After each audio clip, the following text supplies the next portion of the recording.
नमस्कार, जय श्री कृष्ण। मैं राकेश ज्योतिष शिरोमणि आपका शिवानी एस्ट्रो चैनल में बहुत-बहुत स्वागत करता हूँ। और आज एक बड़ा इंपॉर्टेंट चैप्टर हम लोग लेकर आए हैं, प्रोफेशन के बारे में, करियर के बारे में। नॉर्मली जितने भी लोग आते हैं, उनको बड़ी चिंता होती है कि हमारा करियर के बारे में क्या होगा, हम कौन-सा प्रोफेशन करेंगे, हमारा प्रोफेशन सही चलेगा या नहीं चलेगा, या प्रोफेशन में हमारा ट्रांसफर कब होगा, प्रमोशन कब होगा। इस तरह के प्रश्न उनके दिमाग में बहुत आते हैं। नॉर्मली ये हर युवा की, और इवन जो ज़्यादा एज वाले भी हैं, 40-45 एज वाले भी हैं, सबकी ये एक समस्या होती है प्रोफेशन के बारे में। तो प्रोफेशन हम लोग कैसे देखते हैं, क्या प्रोफेशन होना चाहिए, किस तरह से प्रोफेशन को हम डिसाइड करते हैं, वो हम थोड़ा-सा आज डिस्कस करेंगे। उसके लिए हम लोगों ने दशमांश चार्ट का भी इस्तेमाल करेंगे, जो डी10 चार्ट कहलाता है, जन्म कुंडली का भी इस्तेमाल करेंगे, और उसके बेसिस पे हम बताएँगे कि क्या प्रोफेशन आपको चूज़ करना चाहिए और किस प्रोफेशन में आपको जाना चाहिए, या आपका प्रोफेशन कैसा रहेगा। ये जातक है जो मेरे पास आया है, जिसकी डेट ऑफ बर्थ है 11 जुलाई 2001, और ये अब प्रोफेशन के लिए चाहती हैं कि मेरा प्रोफेशन क्या होना चाहिए, मैं किस फील्ड में जाऊँगी, मुझे गवर्नमेंट सर्विस मिलेगी या नहीं मिलेगी, और कैसा काम मुझको स्टार्ट करना चाहिए लाइफ में। तो वो चीज़ इसके बारे में बताई जाएगी। तो इसको बताने के लिए, इससे पहले कि मैं आपको ये बताऊँ कि इससे कैसे हमको प्रोफेशन देखना है, थोड़ा-सा मैं आपको आइडिया देना चाहता हूँ कि अपने डी10 चार्ट का, कि वो क्या होता है, कैसे बनता है दशमांश चार्ट, जो कि मेनली प्रोफेशन को डिटेल्ड में देखने के लिए ही बनाया जाता है। उसकी माइक्रोस्कोप एनालिसिस होती है 10वें भाव की कुंडली के। तो वो थोड़ा मैं आपको हिंट दे देता हूँ, उससे आपको आइडिया हो जाएगा। दशमांश चार्ट, डी10 चार्ट। डी10 चार्ट हमारे लगन चार्ट से ही बनाया जाता है।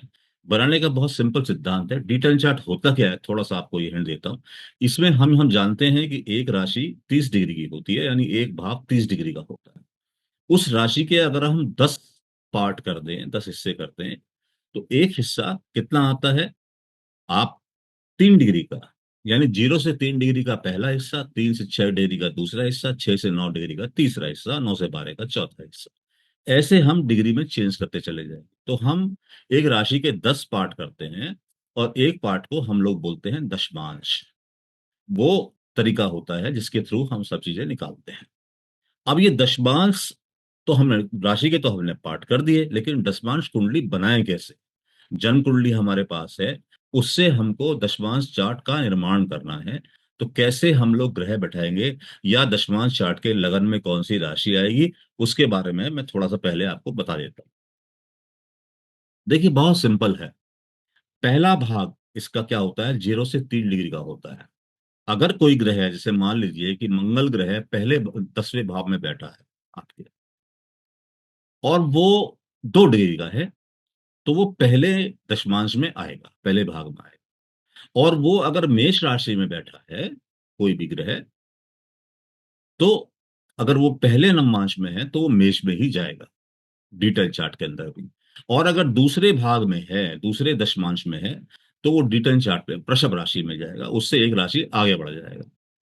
अब इसमें यही देखने वाली बात है कि मंगल अगर आपका, या यूँ कहिए कि लगन आपका 2 डिग्री का है, तो 1 डिग्री, 3 डिग्री, यानी 0 से 3 डिग्री के बीच में पहले दशमांश में आ गया लगन, और वो मेष राशि में है, तो डी10 चार्ट के अंदर भी वो मेष राशि में जाएगा। लेकिन लगन अगर 0 से 3 डिग्री के बीच में है, 2 डिग्री का है, और वो मिथुन राशि में है, मान लिया, तो वो डी10 चार्ट के अंदर भी मिथुन में जाएगा। और अगर लगन आपका 0 से 3 डिग्री के बीच में है, और वो वृषभ राशि में है, तो वो मकर से स्टार्ट होगा। फिर मकर, कुंभ, मीन, मेष, वृष, कन्या, इस तरह से गिनती चलेगी। तो मकर राशि से वो स्टार्ट होगा। ये चीज़ आपको ध्यान देनी है कि कौन-सा ग्रह किस भाव में कितने डिग्री का है, और वो कौन से दशमांश में आता है 10 हिस्से करने पे, और किस राशि में बैठा है। जिस राशि में बैठा है, अगर वो पहले नवमांश में है, मेष राशि में है, तो मेष से स्टार्ट होगा, वृषभ राशि में है तो वृष से स्टार्ट होगा, मकर से स्टार्ट होगा, मिथुन राशि में तो मिथुन से स्टार्ट होगा। ये इस टेबल के थ्रू आप दशमांश चार्ट को बना सकते हैं। जैसे हमने यहाँ चार्ट देखा है, उदाहरण के लिए हम बताए थे, ये तो हमने आपको बता दिया। ये चार्ट हम लोगों ने बनाया, इसमें लगन देखिए, ये लगन क्या है? ये लगन है। ये D1 चार्ट है जिसको हम लोग जन्म कुंडली बोलते हैं, और ये D10 चार्ट है जिसको हम दशमांश चार्ट बोलते हैं, जिसका उपयोग हम प्रोफेशन को देखने के लिए इस्तेमाल करते हैं। तो ये D1 चार्ट में जो लगन है वो 3 डिग्री 1 मिनट का है, यानी पहले दशमांश से ऊपर चला गया। पहला दशमांश होता है 0 से 3 डिग्री का, 3 से 6 डिग्री का दूसरा दशमांश होता है, तो दूसरे दशमांश में गया।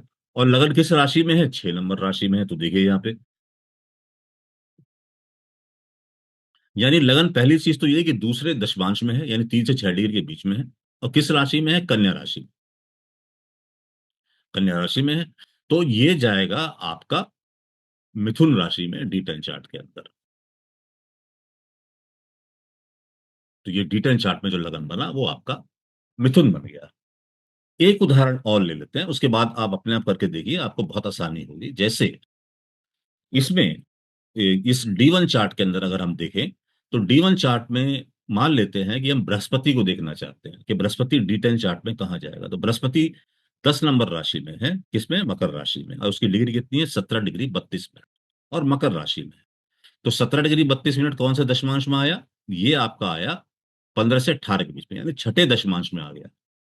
और छठे दशमांश में किस राशि में है? मकर राशि में है। तो किस में जाएगा? छठे के नीचे देखो, तो ये कुंभ राशि में जाएगा। तो ये वाला बृहस्पति ग्रह दशमांश कुंडली में कुंभ ग्रह में जाएगा, कुंभ राशि में जाएगा।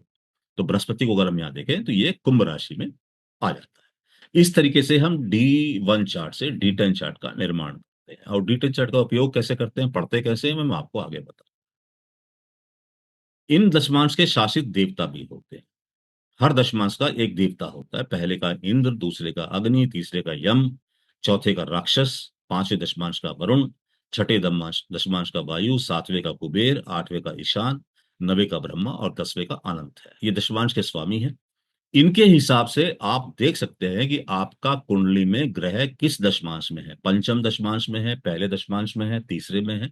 और उसके बेस पे आप इन देवताओं के बेस पे देख सकते हैं कि आप किस तरीके के हैं, क्योंकि हर देवता की एक क्वालिटी है।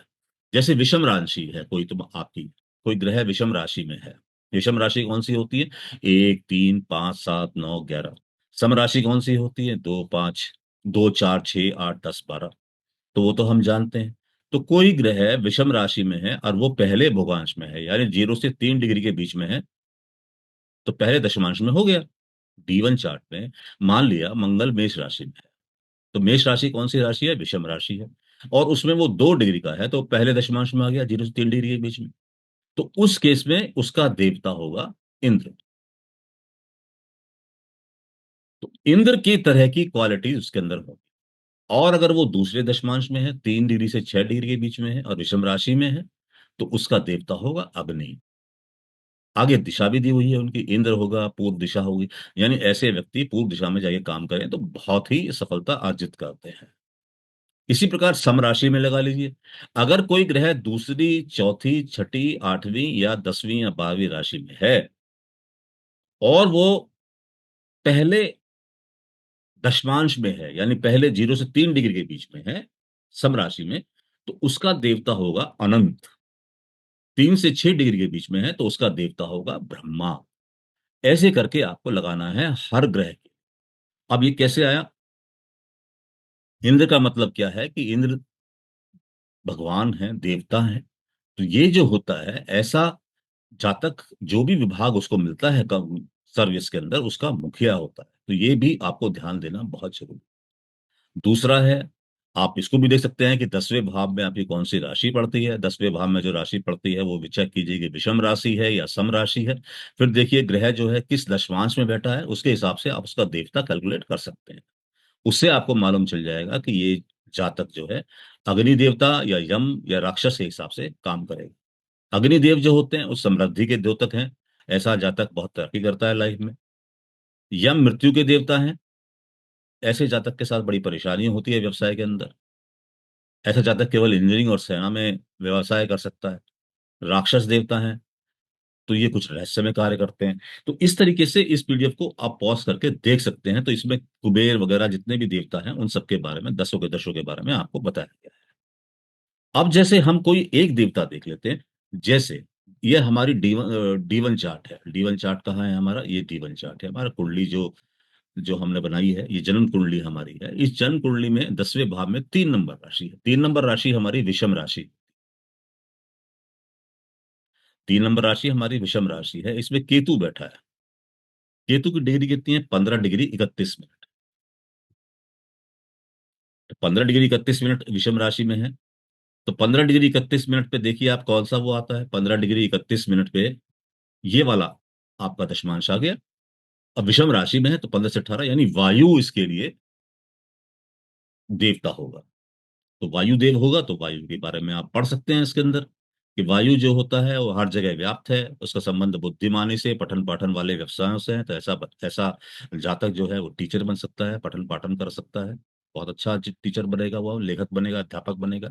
तो उसके हिसाब से 10वें भाव में कौन सी राशि है, कौन सा ग्रह है, किस दशमांश में है, उसके बेस पे आप उसका देवता डिसाइड करके ये देख सकते हैं कि वो किस तरह के प्रोफेशन में जाए।